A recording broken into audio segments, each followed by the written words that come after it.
Selingkuh, cuma satu kata, ya kan? Tapi wow, dampaknya itu bisa menghancurkan kepercayaan yang udah dibangun bertahun-tahun dalam sekejap mata.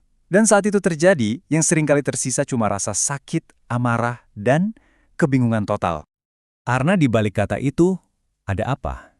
Ada pengkhianatan. Sebuah tindakan yang bisa benar-benar meruntuhkan fondasi hubungan dan meninggalkan luka yang dalam banget. Dan kalau Anda merasakan semua emosi itu sangat wajar dan sangat manusiawi. Tapi, nih, setelah gelombang emosi pertama itu mulai reda, biasanya muncul satu pertanyaan yang lebih dalam, lebih susah dijawab. Bukan lagi soal apa yang terjadi, tapi mengapa? Apa sih yang sebenarnya mendorong seseorang sampai melintasi batas itu? Dan penting banget nih, kita sepakat di awal. Penelusuran kita kali ini itu bukan buat nyari-nyari pembenaran ya. Sama sekali bukan. Ini adalah sebuah upaya untuk memahami. Karena di balik tindakan yang menyakitkan, seringkali ada kerumitan psikologis yang nggak kelihatan di permukaan. Nah, kita mulai dari faktor pertama, dan ini mungkin bakal bikin Anda kaget. Sering banget, perselingkuhan itu sebenarnya bukan soal pasangan yang dikhianati, tapi justru tentang kekosongan di dalam diri si pelaku itu sendiri. Jadi, di balik topeng kepercayaan diri yang mungkin mereka tunjukkan, banyak dari mereka itu sebenarnya bergulat sama insecurity yang dalam banget. Ada perasaan hampa gitu loh, perasaan kayaknya gue nggak cukup, yang nggak bisa diisi oleh cinta dari pasangan, sehebat apapun cinta itu.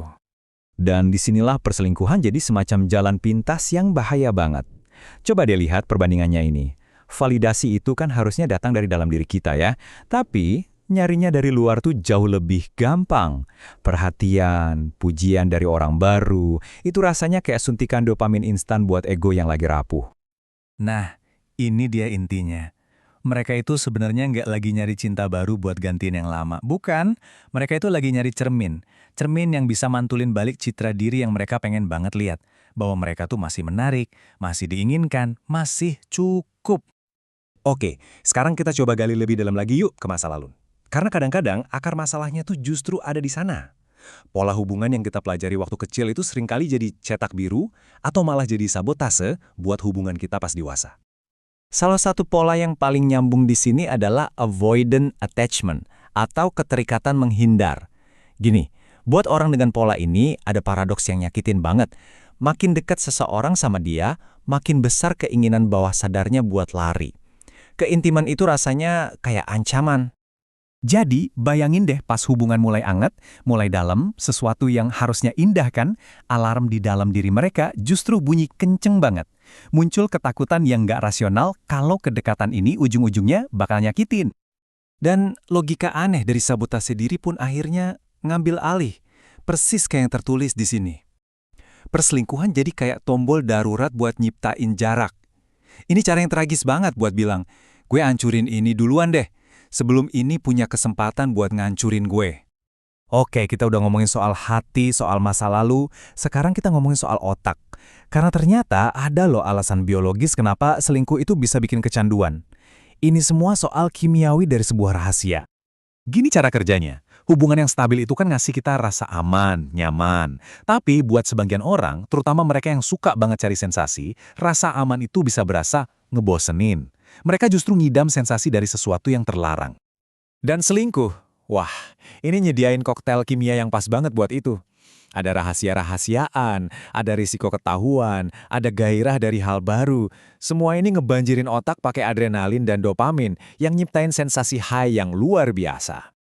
Coba deh lihat grafiknya, bedanya jauh banget kan? Dopamin dalam hubungan yang stabil itu ya cenderung normal aja, sementara pas selingkuh levelnya melonjak tinggi banget. Nah, inilah yang bikin siklus kecanduan. Akhirnya yang dikejar itu bukan orangnya lagi, tapi sensasi high-nya itu sendiri. Oke, setelah kita lihat semua faktor ini, dari diri yang kosong, luka masa lalu, sampai kecanduan di otak, pertanyaannya sekarang, terus gimana? Gimana caranya kita bisa pakai pemahaman ini buat ngebantu kita ngelihat rasa sakit dari sudut pandang yang beda? Perlu banget diulang lagi ya, ngerti penyebabnya itu nggak bakal ngapus rasa sakit dikhianati. Enggak, tapi ini bisa mindahin beban. Ini bisa bantu orang yang dikhianati buat sadar kalau ini tuh bukan salah mereka. Seringkali perselingkuhan itu ya cerminan dari apa yang rusak di dalam diri pasangannya. Terus gimana sama pelakunya? Jalan buat benar-benar berubah itu cuma bisa dimulai pas mereka berhenti nyari-nyari alasan di luar. Saat mereka berani ngambil 2 langkah ini, Stop nyalahin orang lain, dan mulai bertanya ke diri sendiri dengan jujur, sejujur-jujurnya. Pertanyaan yang harus mereka, dan mungkin kita semua, ajukan ke diri sendiri. Bukan apa yang salah sama pasanganku, atau apa yang salah sama hubunganku. Tapi, apa sih yang rusak di dalam diriku yang perlu aku perbaiki? Nah, inilah titik awal dari perubahan yang sesungguhnya.